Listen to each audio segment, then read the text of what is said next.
Bismillahirrahmanirrahim. Assalamualaikum warahmatullahi wabarakatuh.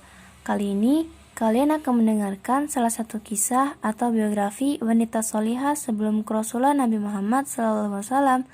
Beliau adalah istri dari Raja Ramses 17, yaitu Firaun. Nama beliau Asiyah binti Mazahim. Oke, slow, simak kisahnya dan ambil pelajarannya. Saya menceritakan kisah ini dikarenakan sangat mendukung tujuan dibuatnya buku yang beberapa isinya saya paparkan, yaitu untuk memperkenalkan kepada kaum muslimin, khususnya kalangan akhwat, agar lebih mengenal para figur atau tokoh wanita Islam, dan selanjutnya bisa dijadikan teladan dalam kehidupan sehari-hari, baik untuk diri sendiri atau untuk diceritakan kembali kepada anak di rumah atau kepada siswa-siswi di sekolah.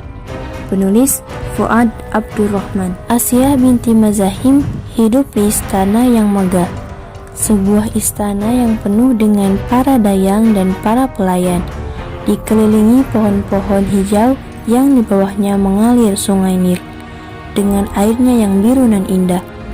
Asiyah merupakan istri seorang raja yang memerintah dengan tangan besi, yaitu Raja Ramses 17 atau yang lebih dikenal dengan sebutan Firaun. Pada zamannya, Firaun merupakan raja yang angkuh dan sombong. Bahkan, ia mendakwa dirinya sebagai Tuhan. Na'udzubillah min dzalik. Tidak jauh dari istana Firaun, seorang istri bernama Yukabad melahirkan seorang bayi laki-laki yang mungil. Yukabad menyembunyikan kelahiran putranya, terutama kepada Firaun dan para mata-matanya yang senantiasa mengintai untuk membunuhnya. Yukabad menyusui anaknya, Musa, selama 3 bulan tanpa diketahui oleh seorang pun. Suatu hari, ia mendengar di kota bahwa mata-mata Firaun sedang mencari bayi laki-laki yang baru dilahirkan untuk dibunuh. Tentu saja, Yukabad merasa khawatir sekali terhadap anaknya yang sangat ia cintai. Tetapi Allah Subhanahu wa Ta'ala memberi ilham kepadanya supaya ia menyiapkan sebuah peti dari kayu untuk menyimpan anaknya. Lalu, setelah Musa diletakkan di dalam peti, Yukabad menghanyutkannya di sungai Nil. Ia menyuruh anak perempuannya, saudara Musa, untuk mengawasi dan mengikutinya dari pinggir sungai. Akhirnya, Yukabad merasa tenang dan tentram hatinya. Lalu, bagaimana dengan Musa sendiri? Apakah ia tenggelam di sungai Nil? Ternyata tidak, karena Allah Subhanahu wa Ta'ala memeliharanya. Tanpa diduga, riak gelombang air sungai Nil mengantarkan peti kayu itu berhenti di depan anak tangga yang terbuat dari marmer, persis di depan istana Firaun. Anak tangga ini suka dipakai turun naik oleh para tukang sisir Firaun dan Firaun sendiri. Secara kebetulan, Asiyah melihat peti kayu tersebut. Lalu, ia mengambilnya dan ternyata ia melihat bayi laki-laki mungil di dalamnya. Asiyah membawa peti kayu itu ke dalam istana. Ketika kali pertama melihat bayi tersebut, Asiyah langsung jatuh cinta. Allah telah memberi hatinya rasa cinta kepada Musa sebagai rasa sayang dan cintanya seorang ibu kepada anak. Melihat peti kayu yang berisi bayi laki-laki, para pembesar Firaun mengisyaratkan untuk membunuhnya dengan cara disembelih. Mereka masih ingat kata-kata dukun yang mengatakan bahwa akan lahir seorang bayi laki-laki dari kalangan Bani Israel yang akan merebut kekuasaannya. Hampir saja Firaun melaksanakan penyembelihan itu. Kalau saja Asiyah tidak maju ke depan, sebagaimana diabadikan dalam Al-Quran, dia berkata, yang artinya, dia adalah penyejuk mata hati bagiku dan bagimu. Janganlah kamu membunuhnya. Mudah-mudahan dia bermanfaat kepada kita atau kita ambil dia sebagai anak. Quran Surah Al-Qasas surah ke-28 ayat 9. Asiyah yang diceritakan di sini adalah seorang wanita yang melihat cahaya di sela-sela kedua mata Musa. Selamatlah Musa dari makar Firaun dan para pembesarnya. Akhirnya Firaun setuju atas saran istrinya, Asiyah, yang akan memelihara dan menjadikannya sebagai anak. Sungguh sikap Asiyah merupakan sikap yang mulia dan hatinya telah dipenuhi kecintaan kepada Musa yang masih bayi tersebut. Selanjutnya, Allah memenuhi janjinya, yaitu mengembalikan Musa kepada ibunya, Yukabad, untuk disusui, setelah tidak ada seorang wanita pun yang mau disusu oleh Musa. Quran Surah Al-Qasas Surah ke-28 ayat 13. Asiyah meminta Yukabad untuk tinggal di istana bersamanya, bahkan akan diberi imbalan dan fasilitas lainnya. Tetapi Yukabad lebih suka menyusui Musa di rumahnya. Ia khawatir Firaun mengetahui bahwa dirinya adalah ibu dari anak tersebut. Asiyah pun mengizinkannya. Maka kembalilah Yukabad dengan anaknya ke rumahnya. Setiap Asiyah merasa rindu ingin melihat anak tersebut, ia mengutus seseorang untuk membawanya ke istana. Selesailah Yukabad masa menyusui Musa, maka ia pergi ke istana Firaun dan menyerahkan anaknya kepada Asiyah. Selanjutnya, tumbuhlah Musa dalam didikan orang tua angkatnya, Firaun dan istrinya Asiyah. Ketika Musa sudah tumbuh menjadi pemuda, Asiyah mendapat kabar dari Hezkil, suami tukang menyisir rambut anak-anak Firaun, bahwa Musa berjumpa dengan dua orang laki-laki yang sedang berkelahi. Seorang di antaranya berbangsa Ibrani sama dengan dirinya, dan seorang lagi berdarah Mesir atau Firaun. Melihat perkelahian tersebut, Musa marah kepada orang Mesir itu, lalu dipukulnya. Ternyata pukulannya itu menyebabkan orang Mesir itu mati seketika itu juga. Tak lama kemudian, Firaun yang mengetahui perbuatan Musa memerintahkan para pembantunya untuk menangkap dan membawa Musa ke hadapannya. Firaun ingin menghukum Musa karena dinilai telah melanggar dengan membunuh seorang lelaki dari bangsa dirinya sendiri. Mendengar hal ini, Asiyah menjadi takut dan khawatir terhadap Musa. Tetapi lagi-lagi Asiyah dapat kabar dari Hezkil bahwa ia telah menasihatinya untuk keluar dari kota Mesir menghindari Firaun beserta para pembantunya yang akan membunuhnya. Lega Asiyah mendengarnya. Beberapa tahun berlalu, Musa belum kembali ke Mesir. Asiyah sudah rindu ingin melihatnya. Ia tidak tahu di mana keberadaan Musa sekarang. Tak ada kabar tentang dirinya.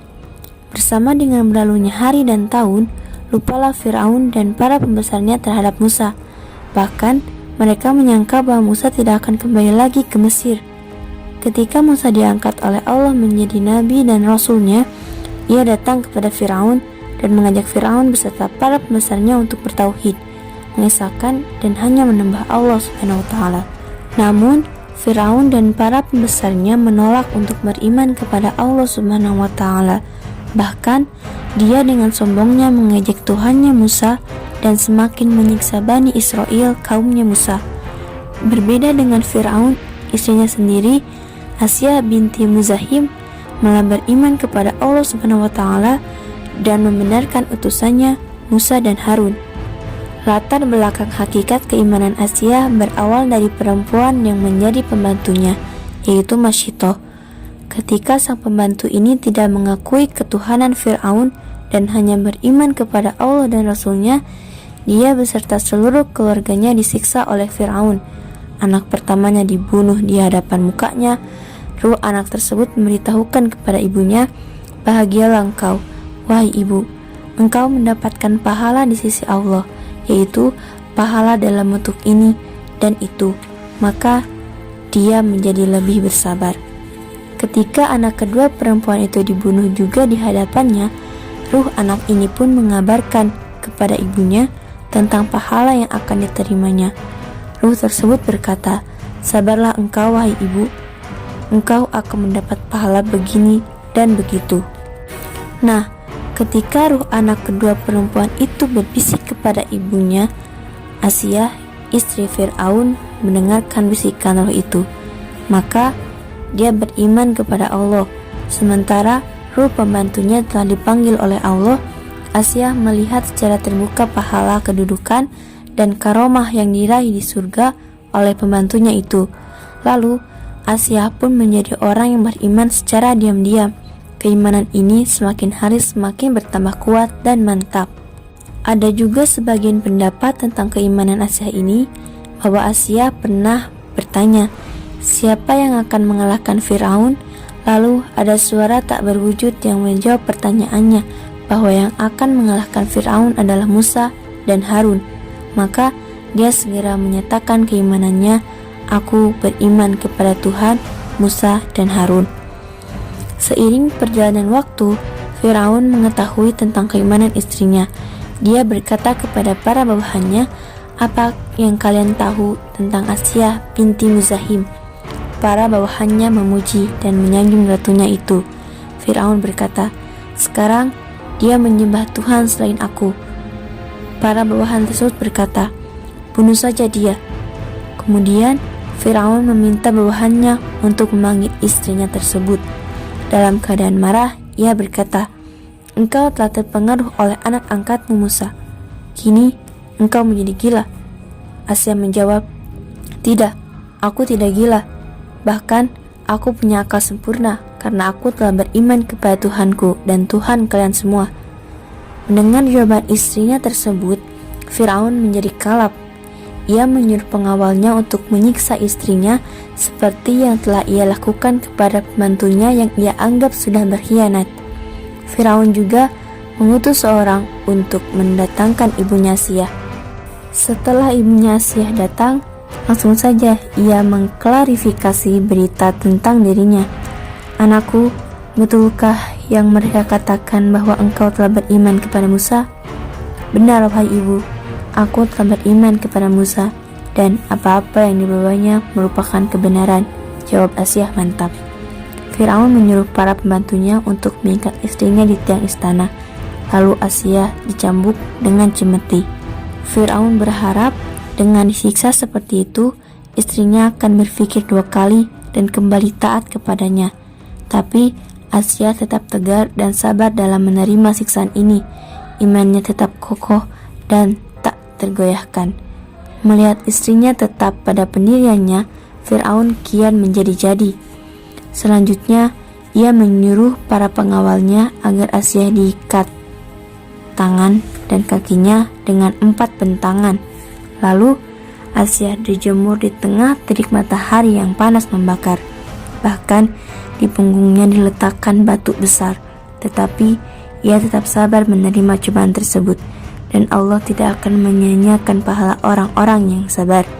Sebelum menghembuskan ruhnya yang suci, Asia berdoa kepada Allah, yang artinya, "Ya Tuhanku, bangunkanlah untukku sebuah rumah di sisimu dalam surga, dan selamatkanlah aku dari Fir'aun dan perbuatannya, serta selamatkanlah aku dari kaum yang zalim."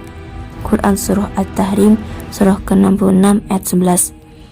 Ibnu Jarir berkata dalam tafsirnya yang dikutip oleh Ibnu Katsir, bahwa istri Fir'aun, Asia, sering disiksa dengan dijemur di bawah terik matahari. Namun, apabila Fir'aun meninggalkannya setelah menempatkannya di bawah terik matahari, para malaikat langsung menaunginya dengan sayap-sayap mereka, lalu dia dapat melihat rumahnya di surga. Sedangkan Ibnu Hazar berkomentar tentang wanita ahli surga ini. Di antara keutamaan Asia, istri Fir'aun, adalah dia lebih memilih mati dan disiksa di dunia daripada memperoleh kesenangan yang telah didapatkannya sebagai istri Fir'aun. Wallahu a'lam bishawab.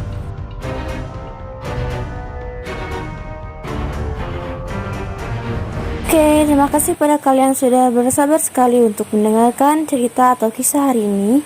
Jangan lupa untuk subscribe, like, dan share juga ya. Wassalamualaikum warahmatullahi wabarakatuh.